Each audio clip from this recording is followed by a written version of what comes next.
স্বর্ণের দামে কিনে নিয়ে আসলাম মিষ্টি কুমড়ার ফুল। যেরকম স্বর্ণের দাম ঠিক ওই রকমই মিষ্টি কুমড়ারও দাম, মিষ্টি কুমড়া ফুলেরও দাম। বিসমিল্লাহির রহমানির রহিম। আসসালামু আলাইকুম। সবাই কেমন আছেন? আশা করছি সবাই ভালো আছেন। চলে আসলাম মজাদার একটা মিষ্টি কুমড়া ফুলের বড়া নিয়ে। আমি প্রথমে একটা বাটির মধ্যে দিয়ে দিলাম হাফ কাপ পরিমাণের মতো বেসন, আর দিলাম হাফ চামচ আদা বাটা আর রসুন বাটা। আর এই বড়াটা এত টেস্টি হয়, খেয়েছি ছোটোবেলায় নিজের গ্রামের বাড়িতে।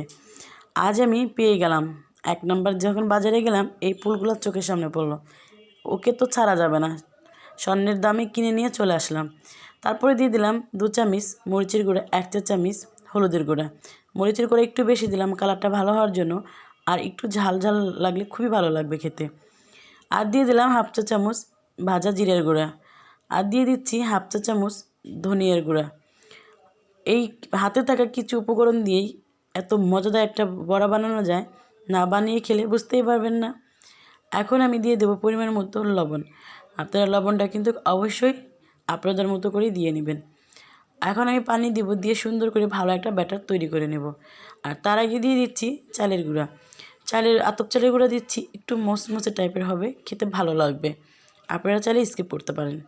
এখন আমি পানি দিয়ে সুন্দর করে ব্যাটারটা তৈরি করে নেব।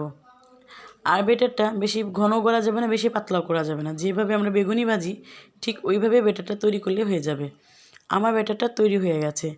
এখন ফুলগুলো আমি আগে থেকে ধুয়ে আমি পানি ঝরাতে রেখে দিয়েছিলাম। এখন আমি একটা প্যানের মধ্যে পরিমাণ মতো তেল দিয়ে দিলাম, আর ফুলগুলো আমি বেসনের মধ্যে এইভাবে এপাশ ওপাশ করে এটাকে ভরিয়ে নিচ্ছিলাম। তারপরে গরম তেলের মধ্যে দিয়ে দিচ্ছি, এক এক করে এরকম করে আমি সবগুলোই দিয়ে নিব। এই দেখেন, ঠিক এইভাবে দিয়ে নিয়েছি। আর উল্টিয়ে দিচ্ছি, ওই পাশ যখন একটু বাদামি কালার হয়ে যাবে আমি এই পাশটা উল্টিয়ে দিব। এটা বেশি না ভাজলেও হবে, কারণ এটা পাতলা খুবই, আর বেসন দেওয়ার পরে আর একটু মোটা হয়, হতে বেশি সময় লাগে না। যাই হোক, আমি এক এক করে সবগুলো উল্টিয়ে পাল্টিয়ে দিচ্ছি, আর ভালো করে ভেজে তুলে নামিয়ে নেব। আপনারা চাইলে ডোবা তেলেও ভাজতে পারেন, কিন্তু এটা ডোবা তেলে ভাজলে অতটা ভালো লাগবে না। যাই হোক, আমার কিন্তু হয়ে গেছে বড়াগুলো। আমি এগুলা উঠে রেখে দিচ্ছি। তারপরে আবারও আমি দিয়ে দিলাম কড়াইয়ের মধ্যে কিছুটা, এক এক করে সবগুলো এভাবে ভেজে তুলে নেব। হয়ে গেল আমার মিষ্টি কুমড়া ফুলের মজাদার একটি বড়া। ভালো লাগলে অবশ্যই লাইক করে যাবেন। আর কে কে ফুলটা চেনেন কমেন্ট করে কিন্তু অবশ্যই আমাকে জানাবেন। সবাই ভালো থাকবেন, সুস্থ থাকবেন। অবশ্যই পেজটিকে ফলো করে পাশে থাকবেন, যেন নতুন নতুন ভিডিও আপনাদেরকে উপহার দিতে পারি। সবাই ভালো থাকবেন। আল্লাহ হাফেজ।